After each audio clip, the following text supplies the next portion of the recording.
but we also have to talk about what's going on in our industries, particularly today we're talking about the creative sector with regard to the COVID-19 pandemic. So we are joined by the Honorable Dr. Nyan Gadsby Dolly, Minister of Community Development, Culture and the Arts, to discuss the arts creative community. Good morning. Good morning, Dr. Good Gadsby morning. Dolly. Good Thank you morning, so much Lisa. for Good morning to joining all me. the viewers. Yes, so for the past 3 months and counting, the creative industry has come to a complete standstill, more or less. No live events, no live gigs, as persons have been home socially, physically distancing, and it's been a challenging period. From your perspective on the sector, what can you tell us about the period? Do you have any information with regard to how the sector thrived? Before we start talking about the grants that are on the table for the sector. Well, certainly our creative sector would have taken a hit.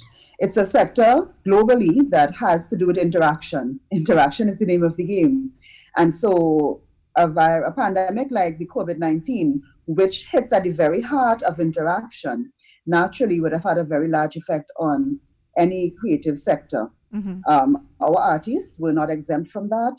And we know that it really was a hard time. But I want to thank the artists who came out on social media, who did their online shows, Yes. many of them just to liven the atmosphere, just to ensure that persons were able to enjoy the stay home and take their minds off of the difficulties. Yes. Because many of our citizens encounter difficulties. So I want to thank the creatives, many of them who gave up their time and their energy simply to do this and to adjust to what the new normal was. And so we know it was very difficult for them. Many of them, of course, reached out. Many of them were very expressive on social media as well as the difficulty they had. So we understand that, yes, this is a difficult time globally for creatives. Yeah. And it was recently announced that relief would be given to persons in this sector. Tell us about it, please. Yes, so the government of Trinidad and Tobago has agreed via cabinet to give a one-time $5,000 grant. It's a relief grant aimed at just bringing some measure of relief to creatives who would not have been able to access the other grants that were available. They may not have been able to access it based on maybe some of the requirements. Some persons had issues with the type of recommenders and so on that were set out in the other grants. And so this really is another aspect of the relief offered by the government. So as we went along and the situation developed, we looked at all of the permutations. So you would have seen initially the first set of grants were just to ensure we got food on the table to every citizen, and that was available to every citizen. And many of the creative sector would have been able to access those. Then you would have seen a targeted grant given to the taxi and maxi drivers. As the situation developed, we saw the need for that. And so now, as the situation is even more, has gone even further, we understand the impact, the devastating impact on the creative sector. And we understand that this is, a pretty long-term impact. This sector will suffer more than most because even though others can start back to work, this work in the creative sector largely involves, again, congregation. And that's what's, caused being kept on the back burner as much as possible to avoid the spread. So understanding as we went along, as everybody went along, every country had to, make their way and adjust to this. The government has decided to offer this relief to the creative sector, the artists themselves. Minister, what is the criteria? Because I know there's the artist registry that exists, and then you have Music TT and some of the other agencies. So what is the criteria for accessing? Do you have to belong to, for example, the artist registry? You don't have to belong to an association, but it would assist you in proving your bona fides. Naturally, it's important for the government to ensure that people who this grant is targeted to, they are the ones that benefit. This grant is targeted to creatives, those that actually create, because we want to ensure that we give some hope and some relief to those persons in particular.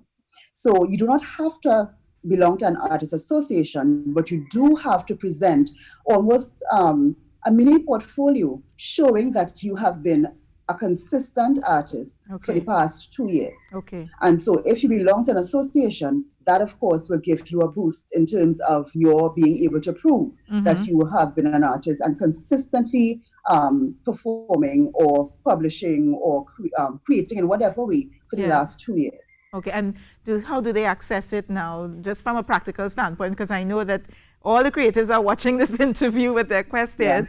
Yes. Is it that they have to go on the website, or there's a number to call? How do they access the grant? Okay, so by the end of this week, the grant forms will be available online for download and completion, and they will also be available at our district offices, community development offices nationwide. So once the forms become available, we will put out a press release. We will detail every way that you can access it, including online and the website. And so it will be very clear in terms of where you go to access the form and how you can access it, how you turn it in. So by the end of this week, that will be available. As we said last week, that will be available. So persons will have no difficulty understanding where to go. The form is very simple.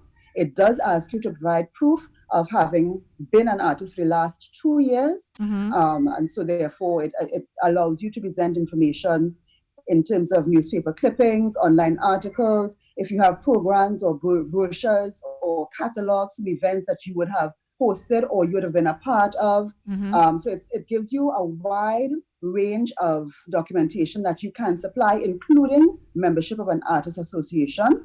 And that will allow you to present your case that you are an artist and you have been an artist for the past 2 years.